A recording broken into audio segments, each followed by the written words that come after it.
Hello friends! Today we're going to make peanut butter macarons. These are chocolate shells filled with a peanut butter cream cheese frosting. So good! And I'm using the Swiss method. If you like macaron videos, subscribe to my channel. I post new videos every week. Check it out! Start by placing 100 grams of egg whites on top of a double boiler with barely simmering water. Add 100 grams of granulated sugar to the whites. Whisk for a couple of minutes until the sugar has completely melted, but be careful not to overheat the syrup.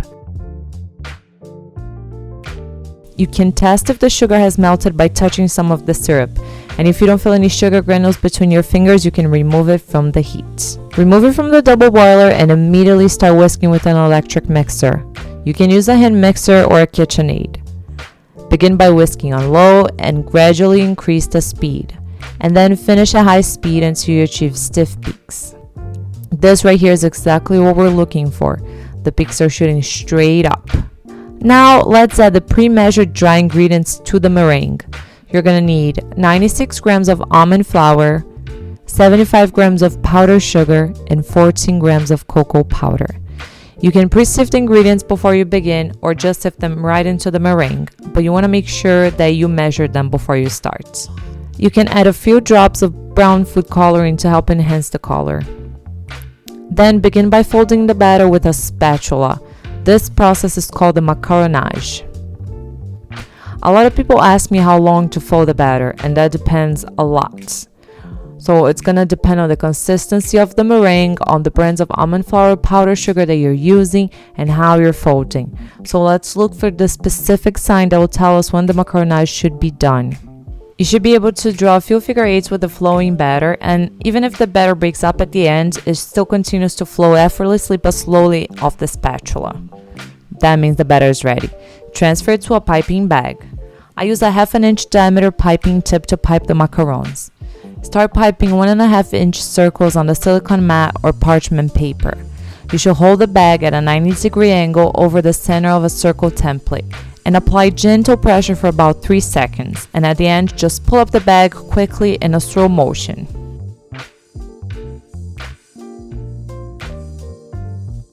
Bang the trays against the counter to release any air bubbles.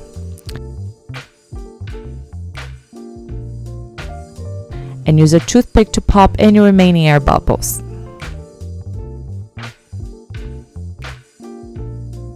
Let the macarons rest for 20 to 40 minutes. Resting time is going to depend on how humid the day is and how wet your batter is. If the batter is too runny or if you used a lot of food coloring, it might take longer to dry. You should let the macarons rest until they feel dry to the touch. Then bake one tray at a time at 325 Fahrenheit for 20 minutes. Here I'm drizzling some melted peanut butter chips on top of the macarons. About 2 ounces should do. I also drizzled melted chocolate on top of some macarons. Seems like I have a lot of macarons here, but I had made another batch the day before, so this is 2 batches. The recipe for 1 batch should actually make around 22 to 25 macaron sandwiches.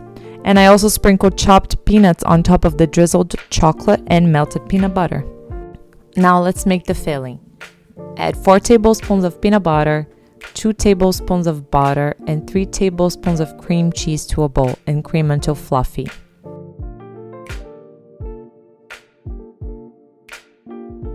Add 1 teaspoon of vanilla extract. Add 2 cups of powdered sugar and continue to mix until incorporated and until light and fluffy.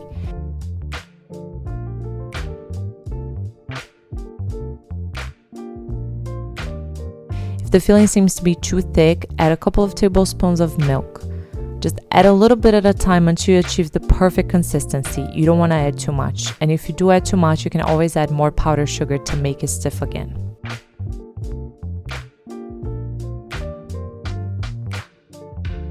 Then place the filling on a piping bag and begin to pipe it on the macarons.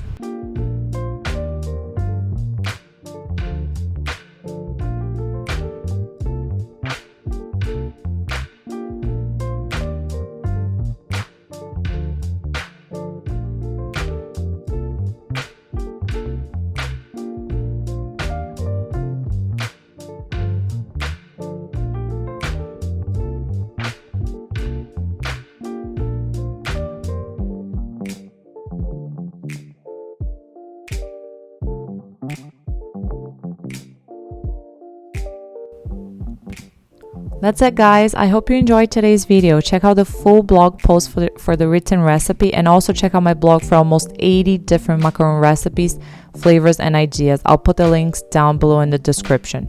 And subscribe to my channel if you haven't already. And thank you so much for watching. Bye!